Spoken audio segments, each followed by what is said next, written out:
I'm sure you've seen this by now. This week, two young Padres fans ran onto the field in the middle of the game at Petco Park, breaking MLB rules. All right, so Dr. Kim Van Dusen joining us now with a look inside the minds of the younger generation. Oh boy, I don't want to be in there. I know, like, I was just talking with somebody about this, about how generations and being young has just changed from our days. Oh, it certainly has. And I think right now, and I don't know if you agree with me, but I feel like our youth is in a culture of entitlement.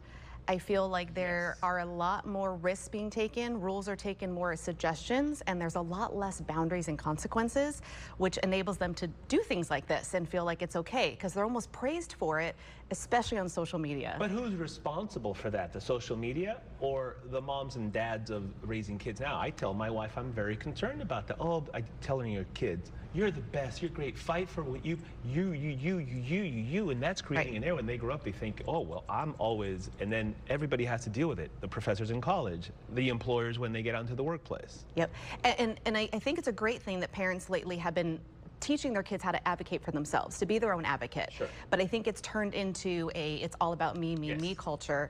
And so now children do feel this entitlement to do what they want, and their parents will just have their back.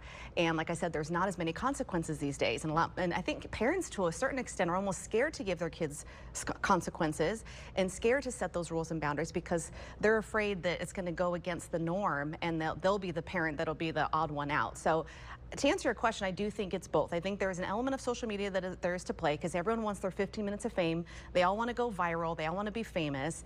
And the more these types of behaviors are reinforced, that's only going to continue more. And if the parents are reinforcing that at home, maybe they're taking the videos of the kids, you know, and saying, great job, I'm going to upload this on my social media and let's do this together. And then they also get their 15 minutes fame through their children. Yeah.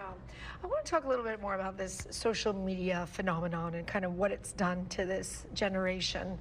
Yeah. What would make two kids think that it is okay to run onto the field in the middle of a huge game and do that? Is it for the attention of social media? Like, I'm just trying to understand, do they not feel like I'm gonna get in trouble, this is not the right thing to do? I don't think they thought of that at all, to be honest. I think they just impulsively went out there and did it and didn't even think about, is there going to be a consequence? Am I going to get in trouble? Will my parents be proud of me? Will they be mad at me? Is there even going to be a consequence at all? I don't think they even thought about that. I think they just thought, this is fun, I'm going to do it, I'm going to go for it, and didn't even think about what the outcome would be after the fact. We'll see. Like, what consequences outside of him getting kicked out of the game? Is he going to be not allowed to go back to Padres games? Is that a slap on the wrist? I don't know. There was video, social media again, of a kid claiming to be, that was me, very proud. There was no apology. Like, we just naturally assumed. There was no apologizing. There was no parent apologizing. He was advertising for a local school, like a karate place or something like that, with zero apologies. 11 or 12-year-old kid telling everybody, oh, you got to live your life. You got to take, like, excuse me, what do you know about anything? Right, and there's also a lack of empathy there. No empathy. Thinking of, how did this affect the MLB? How did this affect other families that are watching this? Other children that are wanting to maybe do it also, because if he doesn't get that consequence from either the parents or the MLB, then this behavior is going to be copycatted and repeated, you know, by other kids, because that's what's being reinforced.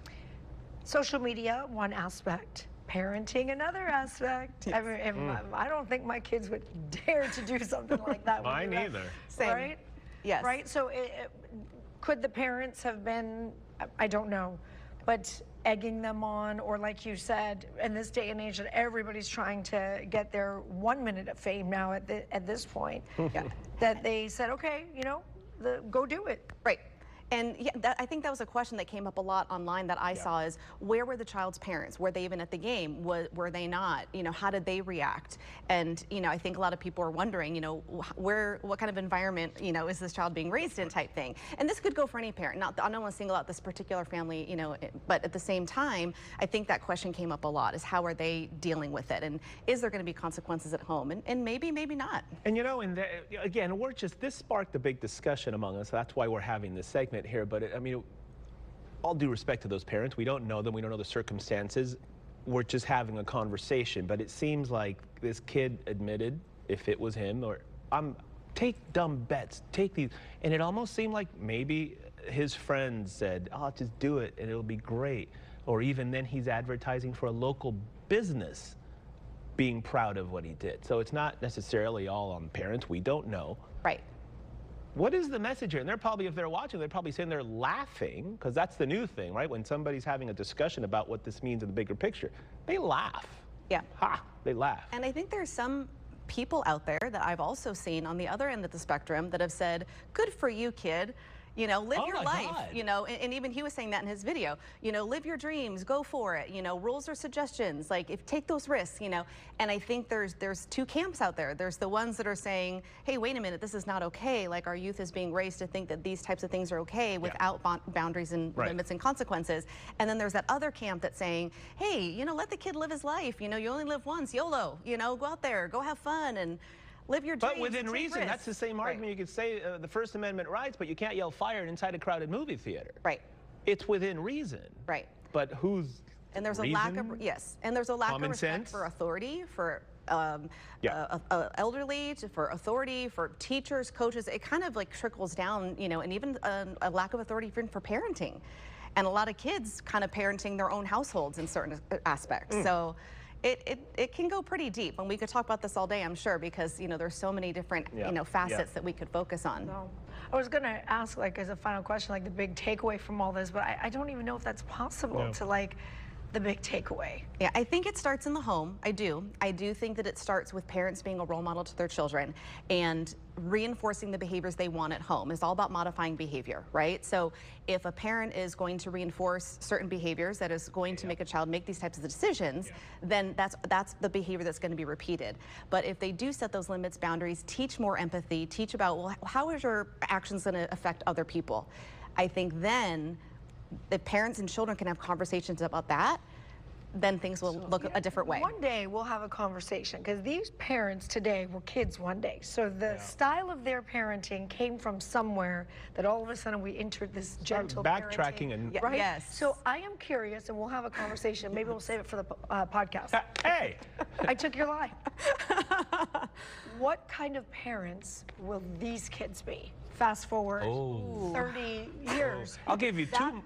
That's a great question. Two more topics being, you know, all the discussion back in my day is young Hollywood. When little kids were put into the limelight, the spotlight, they became super famous. A lot of times it did not end well. Right now, that access to fame and money at an extremely young age is becoming readily available to more and more and more kids.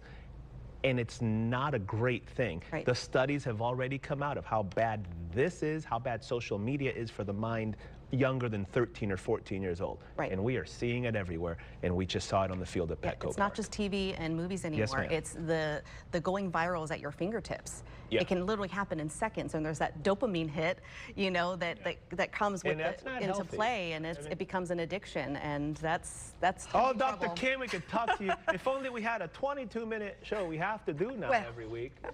Oh, but we will. But we will. You're the best. Thank Good to see you again. Good to see you too.